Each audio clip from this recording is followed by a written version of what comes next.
Friends, പുതിയ വീഡിയോയിലേക്ക് എല്ലാവർക്കും സ്വാഗതം. ഇലക്ട്രിക് വാഹനങ്ങൾ അത് കാറായാലും ടൂ വീലറുകളായാൽ പോലും എങ്ങനെയാണ് കൂടുതൽ റേഞ്ച് ലഭിക്കുന്നത്? റേഞ്ച് എന്തായാലും ബാറ്ററിയെ ഡിപ്പെൻഡ് ചെയ്തിരിക്കുമെന്ന് നമുക്കെല്ലാം അറിയാം. എന്തായാലും പോലും IDC റേഞ്ചിൻ്റെ അടുത്തെങ്കിലും റേഞ്ച് നമുക്ക് കിട്ടണമല്ലോ. അത്തരത്തിലുള്ള റേഞ്ചിലേക്ക് നമുക്ക് എത്തിക്കാൻ സാധിക്കും. റേഞ്ച് കുറയുവാനായിട്ട് പല കാരണങ്ങൾ നമ്മുടെ EVയിലുണ്ട്. അതിൽ EVയുടേതായിട്ടുള്ള ഹാർഡ്വെയറോ സോഫ്റ്റ്വെയറോ ഇഷ്യൂസും കൊണ്ടും വാഹനത്തിൻ്റെ റേഞ്ച് കുറയാം. അതുപോലെ തന്നെ നമ്മൾ ഡ്രൈവ് ചെയ്യുന്നത് രീതിക്കുമനുസരിച്ചും വാഹനത്തിൻ്റെ റേഞ്ചിൽ നല്ല രീതിയിലുള്ള കുറവ് അനുഭവപ്പെടാറുണ്ട്. അപ്പോൾ അത് എന്തൊക്കെയാണെന്ന് നമുക്കൊന്ന് നോക്കാം. അതുപോലെ തന്നെ എങ്ങനെയൊക്കെ രീതിയിൽ അത് പരിഹരിക്കാമെന്നുള്ളതും നമുക്ക് ഇന്നത്തെ ഒരു വീഡിയോയിലൂടെ നോക്കാം. ഈ ഒരു വീഡിയോയിൽ പറയുന്ന കാര്യങ്ങളെന്ന് പറയുന്നത് ഇലക്ട്രിക് വാഹനങ്ങൾ സർവീസ് ചെയ്യുന്നവരും അതുപോലെ തന്നെ ഇതിൽ ഒരുപാട് എക്സ്പീരിയൻസ് ഉള്ള ആളുകളോടും ചോദിച്ചിട്ടുള്ള അറിവുകളാണ് ഈ ഒരു വീഡിയോയിലൂടെ പങ്കുവയ്ക്കുന്നത്. അതുകൊണ്ട് തീർച്ചയായിട്ടും എല്ലാവരും വീഡിയോ ഒന്ന് സ്കിപ്പ് ചെയ്യാതെ മുഴുവനായിട്ട് കാണാനായിട്ട് ശ്രമിക്കുക. റേഞ്ച് കുറയാനുള്ള ആദ്യത്തെ ഒരു കാരണമെന്ന് പറയുന്നത്, നമുക്കറിയാം ഇലക്ട്രിക് സ്കൂട്ടറുകളിൽ ഹബ് മൗണ്ടഡ് മോട്ടറും അതുപോലെ തന്നെ ബെൽറ്റ് ഡ്രൈവ് മിഡ് ഡ്രൈവ് മോട്ടോഴ്സും വരാറുണ്ട്. അതിൽ ഹബ് മോട്ടോഴ്സിൽ വരുന്ന തകരാറ് കൊണ്ട് തന്നെ റേഞ്ച് നല്ല രീതിയിൽ കുറയാനായിട്ടുള്ള സാധ്യതയുണ്ട്. ഹബ് മോട്ടോറിൻ്റെ പുറമെയുള്ള ബെയറിംഗ് തകരാറാകുന്നതിനെ തുടർന്ന് ഉള്ളിലേക്ക് വെള്ളം കയറുകയും അതിനെ തുടർന്ന് മോട്ടോറിലുണ്ടാകുന്ന മാഗ്നറ്റ് കോട്ടിംഗ് പോവുകയും അതിൽ തുരുമ്പ് കയറുകയും ചെയ്യുന്ന ഒരവസ്ഥയിൽ ഹബ് മോട്ടോറിന് നല്ല രീതിയിലുള്ള ടൈറ്റ് അനുഭവപ്പെടുന്നു. ഇത് നല്ല രീതിയിൽ പവർ ലോസ് ബാറ്ററിയിൽ നിന്നും ഉണ്ടാവുകയും തൽഫലമായിട്ട് റേഞ്ച് കുറയുകയും ചെയ്യും. ഇങ്ങനെ ഹബ് മോട്ടോർ കംപ്ലൈൻ്റ് ആയിട്ടുള്ള ഇലക്ട്രിക് സ്കൂട്ടറുകൾ നമ്മൾ തള്ളുമ്പോൾ തന്നെ നല്ല രീതിയിലുള്ള ടൈറ്റ് വാഹനത്തിന് അനുഭവപ്പെടാറുണ്ട്.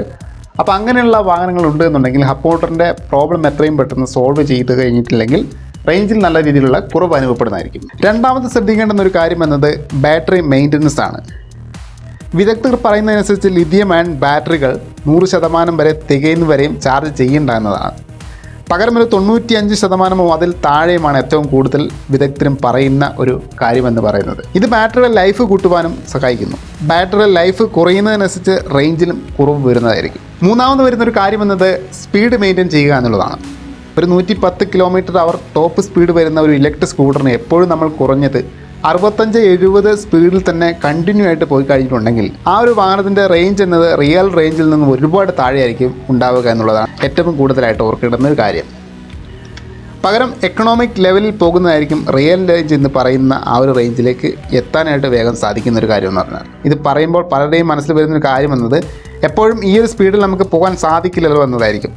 പക്ഷേ തിരക്കില്ലാത്തൊരു സമയത്ത് പരമാവധി എക്കണോമിക് സ്പീഡിൽ പോകാൻ തന്നെ ശ്രമിക്കുക. ഇതായിരിക്കും കൂടുതൽ നിങ്ങൾക്ക് റേഞ്ച് കിട്ടാനായിട്ട് സഹായിക്കുന്നൊരു കാര്യമെന്ന് പറയുന്നത്. അതായത് ഏറ്റവും കുറഞ്ഞ സ്പീഡായിട്ടുള്ള 25-30 സ്പീഡിൽ പോകണമെന്നല്ല പറയുന്നത്. പരമാവധി ഒരു 45-50 സ്പീഡിനടുത്തൊക്കെ പോയി കഴിഞ്ഞാൽ ഏകദേശം റിയൽ റേഞ്ചിൻ്റെ അടുത്തൊക്കെ എത്താനായിട്ട് സാധിക്കുന്നൊരു റേഞ്ചിലേക്ക് വരും. അതിൽ കൂടുതൽ ആയിട്ടുള്ള സ്പീഡിലേക്ക് പോകുമ്പോഴായിരിക്കും നമ്മൾ ഉദ്ദേശിക്കുന്നതിൽ ഒരുപാട് താഴേക്ക് നമ്മുടെ റേഞ്ച് പോകുന്നത്. നാലാമത്തെ ഒരു കാര്യം എന്നത് ടയർ പ്രഷർ കറക്റ്റായിട്ട് മെയിൻറ്റെയിൻ ചെയ്യുക എന്നുള്ളതാണ്.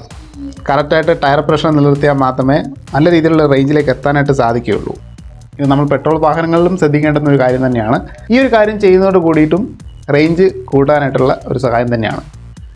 അപ്പോൾ ഇത്രയും കാര്യങ്ങളൊക്കെയാണ് ഇലക്ട്രിക് വാഹനങ്ങളുടെ റേഞ്ച് കൂടുവാനായിട്ട് സഹായിക്കുന്ന ഘടകങ്ങളെന്ന് പറയുന്നത്. അപ്പോൾ ഈ ഒരു വീഡിയോ നിങ്ങൾക്ക് യൂസ്ഫുൾ ആണ്, തീർച്ചയായിട്ടും ഒന്ന് ലൈക്ക് ചെയ്യുക, മറ്റുള്ളവരിലേക്ക് ഷെയർ ചെയ്യുക. പുതിയൊരു വീഡിയോയുമായിട്ട് വീണ്ടും കാണാം ഫ്രണ്ട്സ്.